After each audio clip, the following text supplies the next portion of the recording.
पिए का मार्ग कठिन है, जैसे खांडा सोए, नाचन निकसी बापुरी, घूंघट कैसा होए। एक और तो कबीर ये कहते हैं कि पिए का मार्ग कठिन है, जैसे खांडा सोए, नाचन निकसी बापुरी, घूंघट कैसा होए। और इसके तुरंत बाद कबीर ये भी कहते हैं कि पिए का मार्ग सुगम है, तेरी चलन अढेड़। पिए का मार्ग सुगम है, तेरी चलन अढेड़। बात जरा फंसती है। कभी कहते हैं पिए का मार्ग कठिन है, कभी कहते हैं पिए का मार्ग सुगम है। क्या मामला है?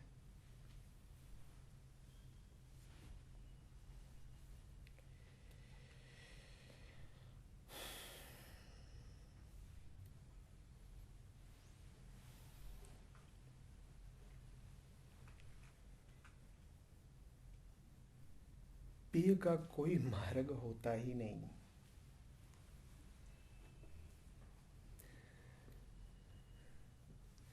अनंत आकाश में कहाँ कोई मार्ग होगा?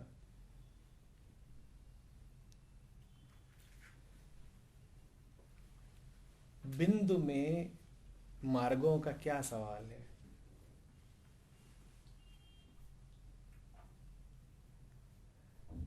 और मार्ग तो मंजिल से दूर होते हैं। पिए के अलावा है क्या जो दूर हो उनसे?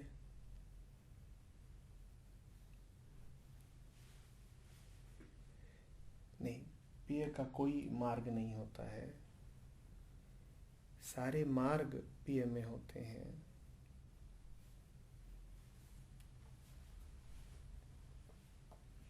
पिए ही मंजिल, पिया ही मार्ग।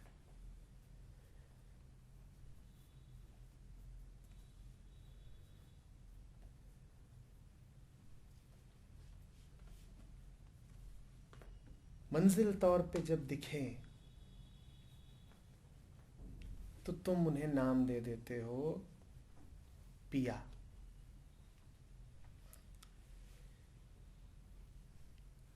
या परमात्मा या सत्य। और चूंकि तुम उन्हें मंजिल बना देते हो, इसीलिए अब मार्गों का कुछ औचित्य प्रतीत होता है। अगर कहीं कुछ है जिसे तुमने मंजिल रख दिया, तो अब उसके लिए मार्ग भी चाहिए जो मंजिल से जरा अलग हो, पर मंजिल की तरफ ले जाते हो। मार्ग माने वो जो मंजिल से जरा अलग हो, पर जिसकी दिशा मंजिल की तरफ हो। तो जब पिया को मंजिल बना दिया, तब मार्गों जैसी कोई बात जरा सार्थक लगती है नहीं, पर लगती है। पिया मंजिल है तो मार्ग कौन? मार्ग तुम हो। तुम मार्ग हो। पिया का कोई मार्ग नहीं होता। वहां कोई गति ही नहीं है, मार्ग का क्या प्रश्न है? गति का तो अर्थ हुआ कि तुमसे भिन्न कुछ होना चाहिए जिसमें तुम गति कर रहे हो। गाड़ी सड़क पर चल रही है, गाड़ी गाड़ी पर तो नहीं चलती।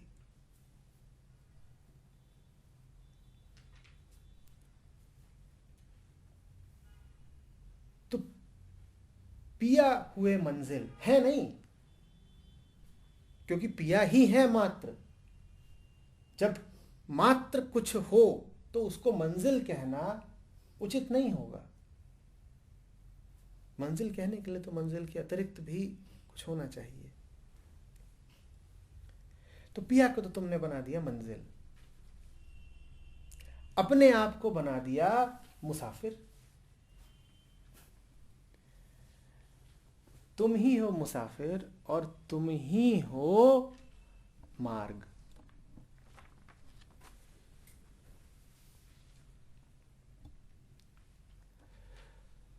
तुम ही यात्री हो, तुम ही रास्ता हो और तुम ही सफर हो। ये सब तुम हो। अब समझो कि कबीर दो विपरीत बातें एक साथ क्यों कह रहे हैं। क्यों कह रहे हैं कि पिए का मार्ग सुगम, और साथ ही क्यों कह रहे हैं कि पिए का मार्ग कठिन। क्योंकि मार्ग है कौन? तुम खुद। ठीक से चलो तो सुगम है, गिरते पड़ते चलो तो कठिन है। बात खत्म।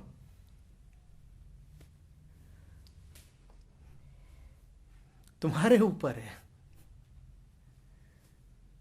तुमने ही तो एक मंजिल खड़ी करी है, वहां बैठे हैं पिया दूर। तुमने ही रास्ता बनाया है कि ऐसे ऐसे करके पहुंच जाऊंगा। बड़ी दूर है, मुझे पहुंचना है। तुम्हारी बादशाहत है, तुम्हारी मर्जी है, तुम राजा हो। तुम चाहे जैसी सड़कें बना लो, तुम्हारी मर्जी हो। तुम राजपथ बना लो चिकना। जब चिकना राजपथ बना लिया तो बोलोगे पिए का मार्ग सुगम है। और अभी तुम्हारे जरा दूसरे इरादे हैं। तुम्हें अभी जरा चुनौतियों का मुकाबला करना है। तुम्हें सड़कों को रक्त रंजित करते हुए पहुंचना है। तो तुम बोलोगे पिए का मार्ग कठिन है। ना कठिन है ना सुगम है, कोई मार्ग ही नहीं है। क्योंकि तुम ही नहीं हो, तुम ही तो मार्ग हो। तुम्हारा होना ही मिथ्या है, कौन सा मार्ग सत्य है?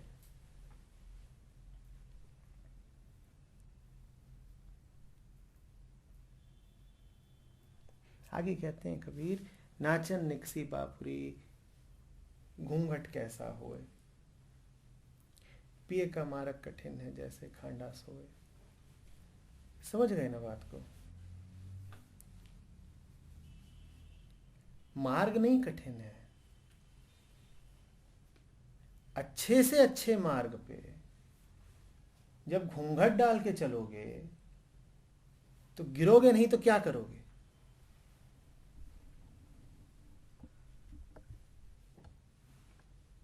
नाच रहे होगे और घूंघट डाल रखा है तो बड़ी सुंदर तुम्हारी मुख मुद्राएं हो सकती हैं। क्या मिलेगा उससे? तुम्हें तो मुख मुद्राओं से ज्यादा घूंघट प्यारा है। तुम्हें तो पिया मिलन से ज्यादा घूंघट प्यारा है। ये घूंघट ही है जो रास्ते को कठिन बना रहा है। कृपा करके ये ना समझें कि आप कठिन रास्ते पर घूंघट डाल के चल रहे हो ना। घूंघट ही रास्ते की कठिनाई है। असल में घूंघट ही रास्ता है। पहली बात तो ये कि जिन्होंने घूंघट डाल रखा है उन्हें रास्ता बड़ा मुश्किल लगेगा। और दूसरी बात ये कि जो घूंघट उठा देंगे उन्हें रास्ता आसान नहीं लगेगा। वो पाएंगे कि पिया सामने खड़े हैं। ये मत समझिए कि घूंघट उठा करके आप रास्ते पे दौड़ लगा लोगे कि हाँ, जब तक घूंघट था तब तक रास्ता जरा दिख नहीं रहा था, बार बार कहीं टकरा जाते थे, कहीं फिसल जाते थे, कहीं गलत मोड़ ले लेते थे। अब घूंघट उठाया है तो अब दौड़ लगाते हुए जा रहे हैं। अब बापुरी दौड़ी जा रही है पिया की तरफ, मंजिल की तरफ ना। घूंघट ही रास्ता है। रास्ता इस आशय से नहीं कि वो पिया की ओर ले जाता है, रास्ता इस तरह है कि वो पिया से दूर रखता है। याद रखिए, जब आप रास्ते पर हैं तो आपको लग ये रहा है कि आप कहीं को जा रहे हैं, पर वास्तव में रास्ता आपको दूर रख रहा है। ये दुनिया में और सत्य में फर्क है। सत्य और संसार में फर्क समझिएगा। संसार में जब आप रास्ते बनाते हैं तो आप मंजिल के करीब आ जाते हैं, क्योंकि आपका रास्ता आपको आपकी मंजिल के करीब पहुंचाने की विधि बनता है। सत्य में जब आप रास्ते बनाते हैं तो आप अपने आप को मंजिल से और दूर कर देते हैं।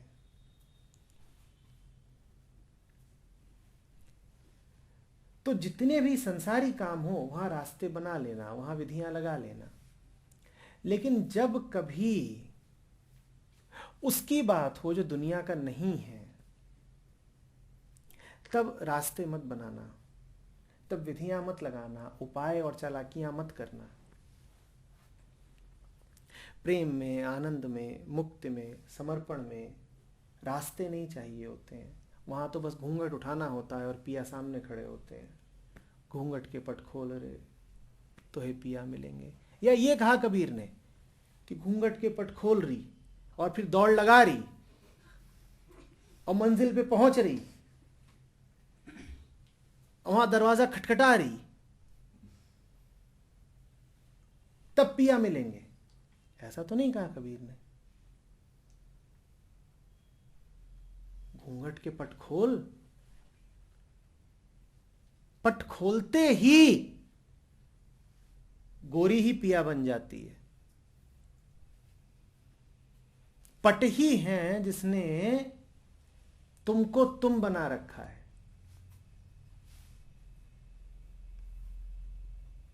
ये तो छोड़ ही दो कि पट खोल करके दौड़ लगानी पड़ती है। मैं कहता हूं ये भी छोड़ दो कि घूंघट के पट खोल तो है पिया मिलेंगे। मिलेंगे नहीं, पट खुले तो तुम ही पिया हो।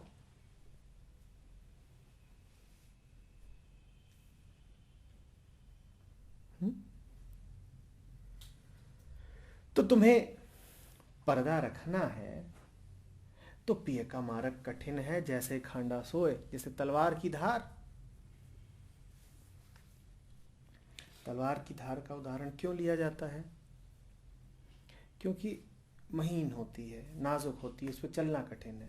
कभी इधर गिरते हो, कभी उधर गिरते हो। ये जो इधर गिरना और उधर गिरना है, ये द्वैत है। ये दुनिया की ओर इशारा है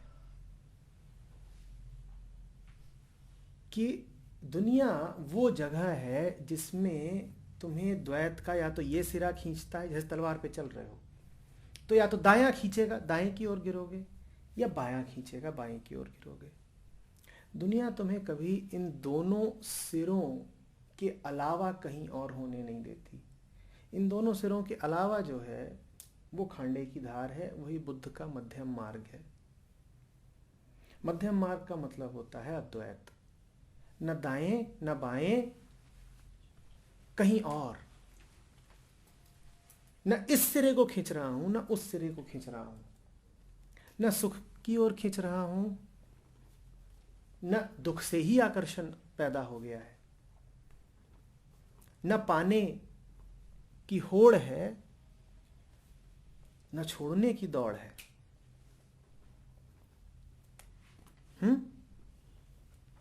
पर नहीं, जैसे रस्सी पे चलना है, जैसे तलवार पे चलना कठिन है ना, होता क्या है उसमें, क्यों कठिन है? क्योंकि एक तरफ को खिंचाव आ ही जाता है, एक तरफ को झुक ही जाते हो।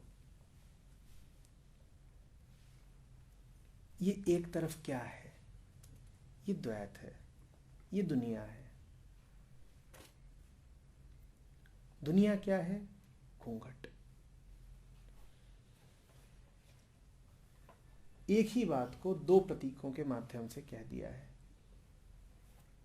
चाहे तुम्हारी आंखों पर चढ़ा हुआ पर्दा हो, और चाहे ये उदाहरण कि तुम्हें तलवार की धार पे चलना है, दोनों इशारा एक ही ओर को कर रहे हैं कि तुम्हें पिया दिखाई इसीलिए नहीं देते क्योंकि तुम्हें दुनिया बड़ी प्यारी लगती है। पिया की ओर जा रहे हो और बाएं को गिर पड़े, आकर्षित हो गए थे ना, गुरुत्वाकर्षण। दुनिया की गुरुता ने खींच लिया तुमको, दुनिया बड़ी हो गई तुम्हारे लिए। यहां पर गुरु का अर्थ है बड़ा, गुरुत्वाकर्षण। दुनिया की विराटता ने तुमको खींच लिया, भूल गए पिया। यही खिंचाव तुम्हारी आंखों का पर्दा भी है, तुम्हें कुछ दिखाई ही नहीं देता। दो ही तरह के लोग होते हैं, एक जिन्हें दिखाई देता है, दूसरा जिन्हें नहीं दिखाई देता। और जिन्हें नहीं दिखाई दे रहा, बड़ा मुश्किल है उनको बता पाना कि दिखने का अर्थ क्या है। यहां जो अंधापन है वो ऐसा अंधापन है जिसको ये यकीन है कि वो देख सकता है, उसको पक्का भरोसा है उसे भी दिख रहा है। जैसे किसी ने अपनी आंखों के आगे घूंघट डाल रखा हो और घूंघट में ही कोई फिल्म सी चल रही हो सकता है, बिल्कुल हो सकता है। घूंघट एक स्क्रीन की तरह इस्तेमाल हो रहा है और उसमें फिल्म चल रही है और तुम्हें भरोसा है कि तुम्हें दिख रहा है, तुम्हें कुछ नहीं दिख रहा, तुम्हें सत्य बिल्कुल नहीं पता। तुम्हारी आंखों के आगे बस एक प्रपंच, एक छलावा, एक तमाशा है। जो तुम्हें लग रहा है कि तुम्हें दिख रहा है वो है ही नहीं।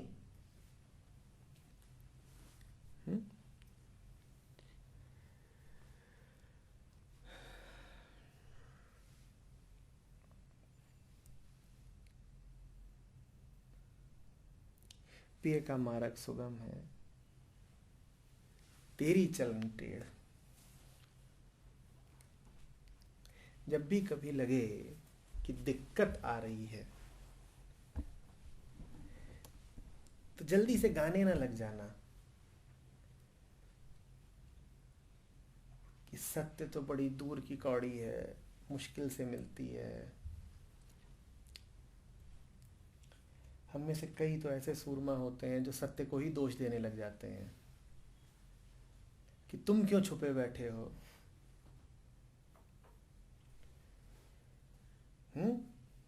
ये पर्दा किसने राखी था।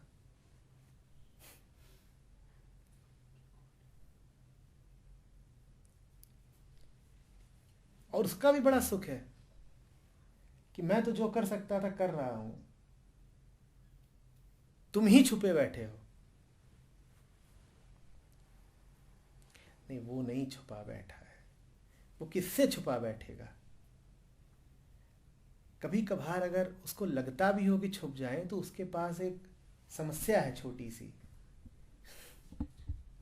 कहां जाके छुपे।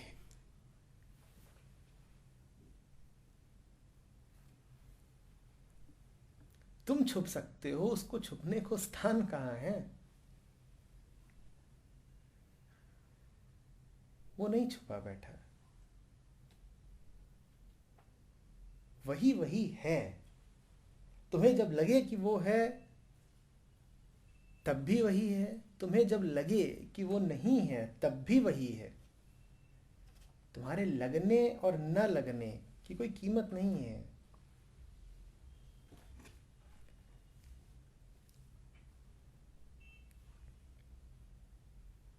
सवाल हमेशा ये किया करो, मुझे दिख रहा है क्या। मत कहा करो मैं सत्य ढूंढना चाहता हूं, खोया कब था। कहां जाके ढूंढोगे। मत कहो कि मैं साधक हूं, कि जिज्ञासु हूं, कि मुमुक्षु हूं। क्या पाना चाहते हो। मत कहो कि भगवान के दर्शन करने हैं। और किसके दर्शन होते हैं कभी भी। तुम उसको नाम दूसरे दिए रहो क्योंकि तुम में दुनियादारी जरा ज्यादा है,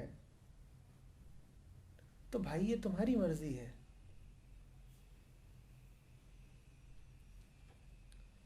तुम अपने आप को कब बोलते हो कि मैं वही हूं? तुमने सबसे पहले तो अपने आप को एक नाम दे दिया, उसके बाद आसपास जो कुछ है तुम उसे नाम देना शुरू कर देते हो। ये पेड़ है, ये पत्ता है, ये गुड्डू है, ये गुड्डी है, ये आसमान है, ये जीवन है, ये मृत्यु है।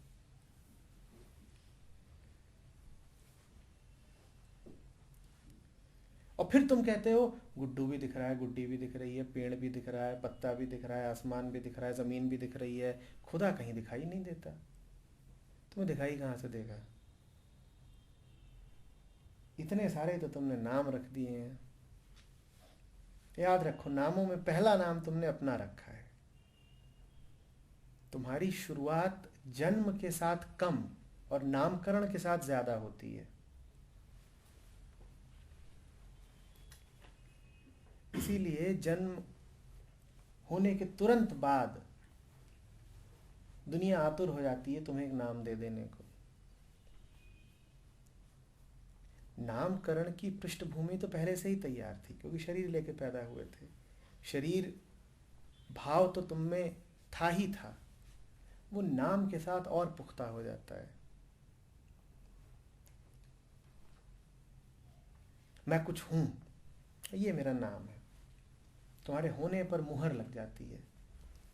तुम्हारे होने पर मुहर लगती है दुनिया के जितने ये छोटे छोटे विविध खंड हैं, इनके होने पर मुहर लगती है इनके नामों के साथ। फिर तुम कहते हो पिया हेराई गए। अब सब दिख रहा है, सत्य ही नहीं दिख रहा। चाचा चाची दिख रहे हैं, सत्य कहाँ गया? दूध की बोतल दिख रही है, फुटबॉल दिख रही है, सत्य कहाँ गया?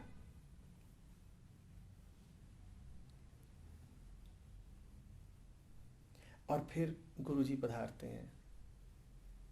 गुरुजी तुमसे कहते हैं, बच्चा ये दो नेत्रों से सत्य नहीं दिखेगा, उसके लिए तीसरी आंख चाहिए।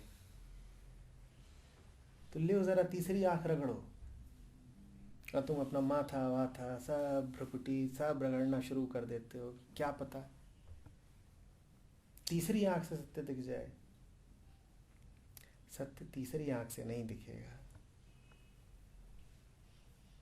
या तो ये कह लो कि सत्य इन्हीं दो आंखों से दिखेगा, तो भी ठीक है।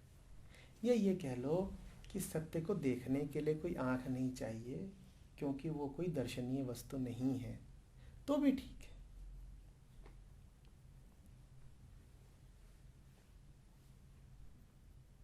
पर जो तीसरी आंख वाला विज्ञान है, ये बड़ा चमत्कार है, बड़ा अद्भुत है।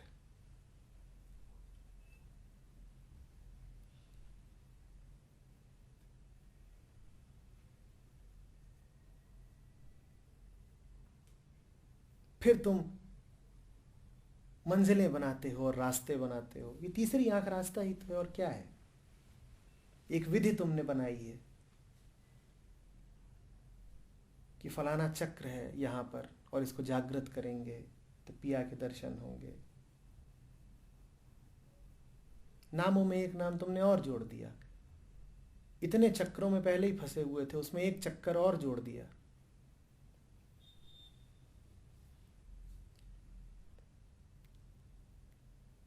इन्हीं आंखों से दिखता है।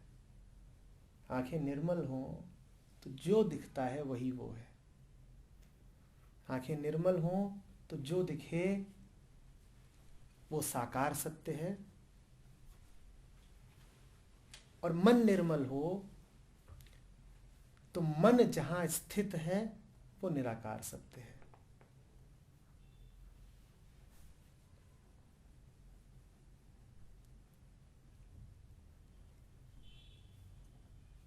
आंखों की एक मजबूरी है कि उन्हें जो दिखेगा उसका आकार होना ही चाहिए, तो देखेंगी आकार ही। पर जो आकार दिखेगा आंखों को वो साकार सत्य होगा, और कुछ भी नहीं, कुछ भी नहीं।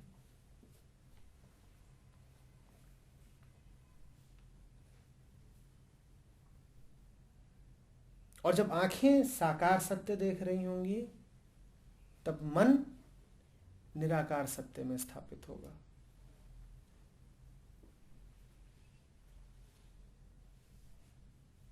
तुम कहीं नहीं होगे,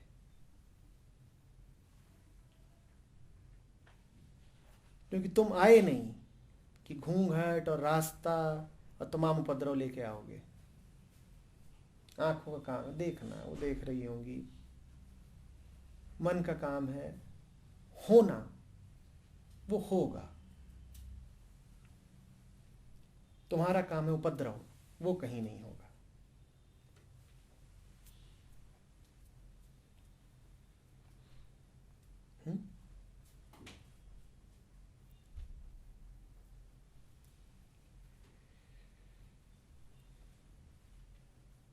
जैसे पहाड़ देखता है ना बादल को, ऐसे तुम दुनिया को देख रहे होगे।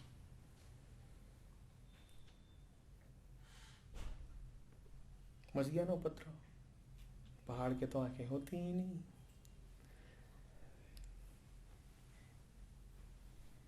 यही होता है तुम्हारे होने से।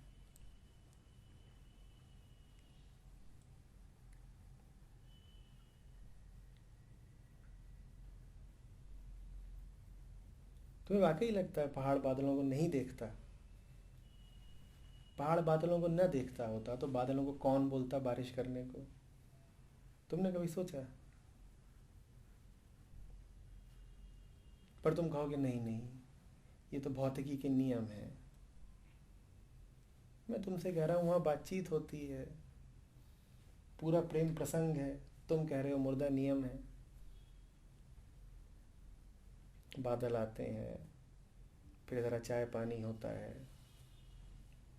हाउ डू यू डू, दूर से आए, समुद्र का हाल कैसा है,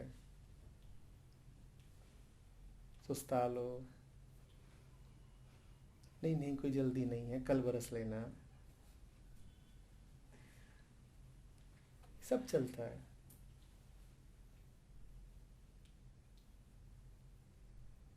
ऐसे ही तुम भी देखोगे।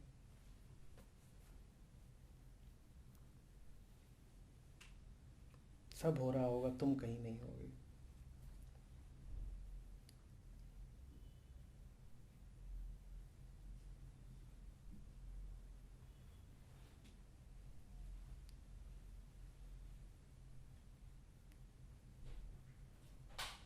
कुछ करना नहीं पड़ता है पहाड़ को, बादल अपने आप ही आ जाते हैं। हर साल आ जाते हैं। तुम अगर उपद्रव ना करो तो तुम्हारा भरोसा नहीं, तुम कुछ ऐसा कर भी सकते हो कि बादल आना ही छोड़ दें।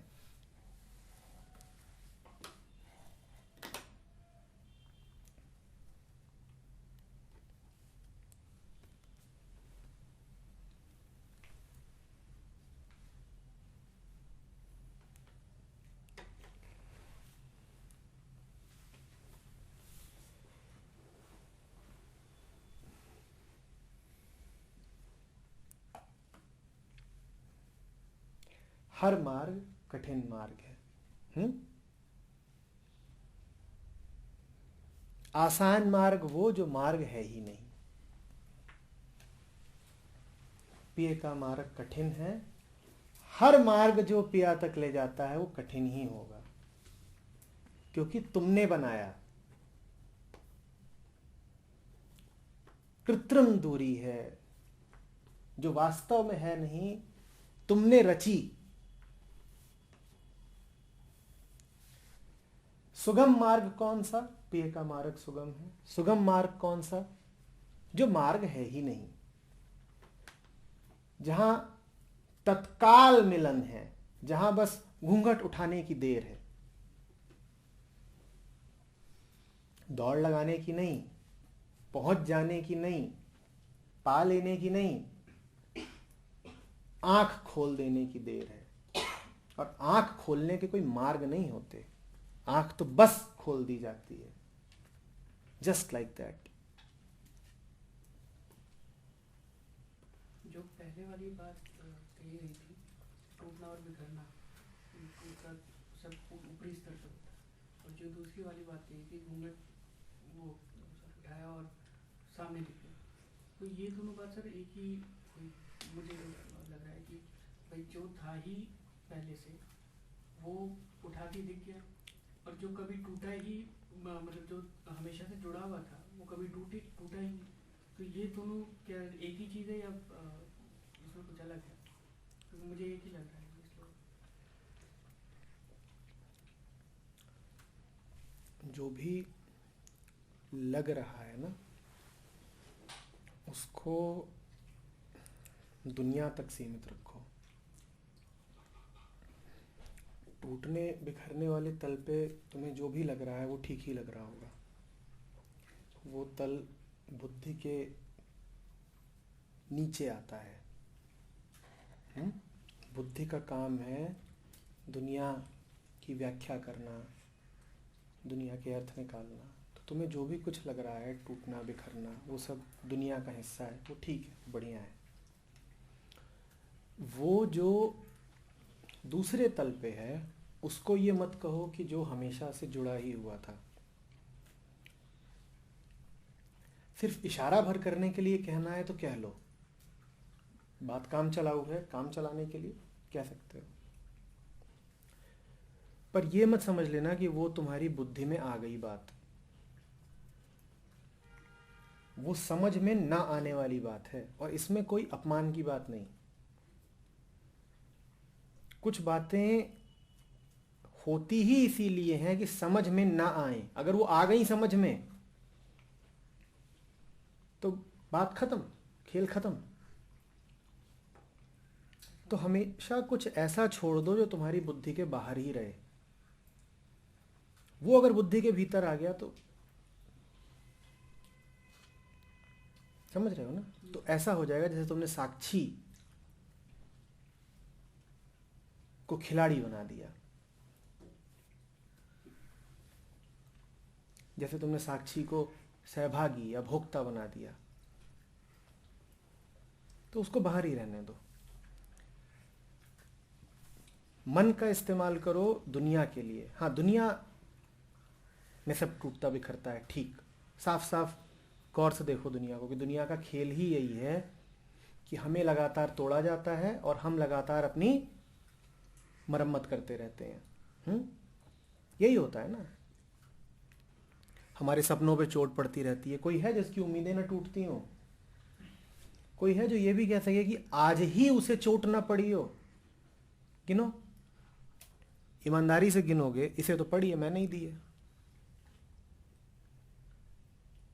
तुम्हें आज सुबह से कोई दरार नहीं पड़ी, पर हम सब बड़े मजबूत लोग हैं।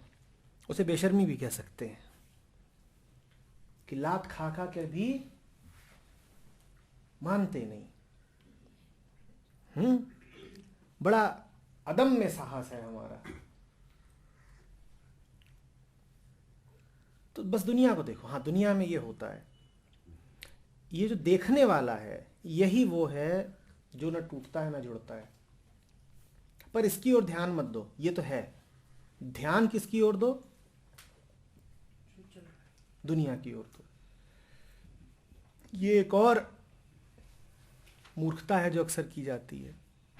हमसे कहा जाता है परमात्मा पे ध्यान लगाओ। ये तो गजब अद्भुत चमत्कार है। परमात्मा पे ध्यान लगाओ कैसे?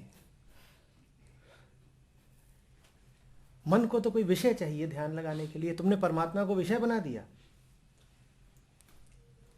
और कौन लगाएगा परमात्मा पे ध्यान? परमात्मा में समाया जा सकता है, परमात्मा में विलीन विगलित हुआ जा सकता है, या ध्यान लगाया जा सकता है। तो तुम्हारे कर्तव्यों का कोई अंत नहीं है। इसी तरीके से साक्षी को समझने की कोशिश मत करो। साक्षी को समझने की कोशिश मत करो। साक्षी होके बाकी सब समझ जाओगे। इन दोनों बातों में बहुत अंतर है। ये जो तथाकथित आध्यात्मिकता का क्षेत्र है, इसमें पूरी कोशिश रहती है व्हाट इज गॉड।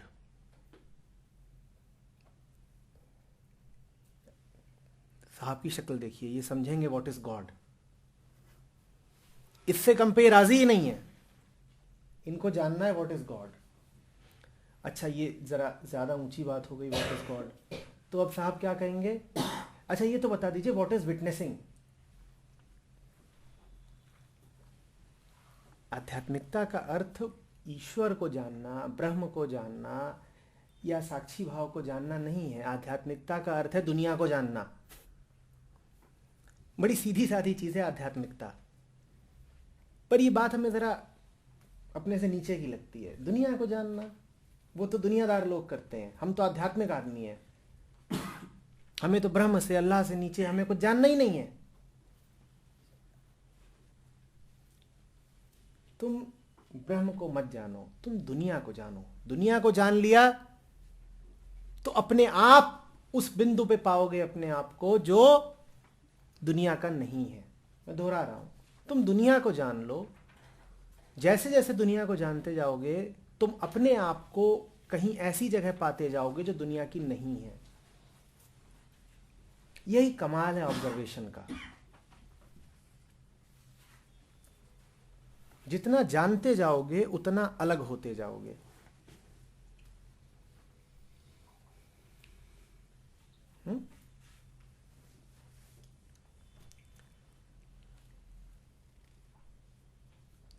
आपका एक और भी, forget about the ultimate, concentrate what is on the immediate। हाँ बिल्कुल यही बात है। बिल्कुल हमें ये नहीं पता होता है कि हमारे मन में क्या चल रहा है। मन का पता नहीं, परम चाहिए। अरे मन का पता कर लो, उतना बहुत है। परम चाहने की वस्तु नहीं है। जो तुम कोट बोल रहे हो है stop obsessing the ultimate, live in the immediate. जो इमीडिएट है, जो सामने ही है, जो प्रस्तुत है, उसको देखो। उसको समझ गए तो सब है, उसको नहीं समझे तो इधर उधर की व्यर्थ बातें करने से कुछ नहीं है।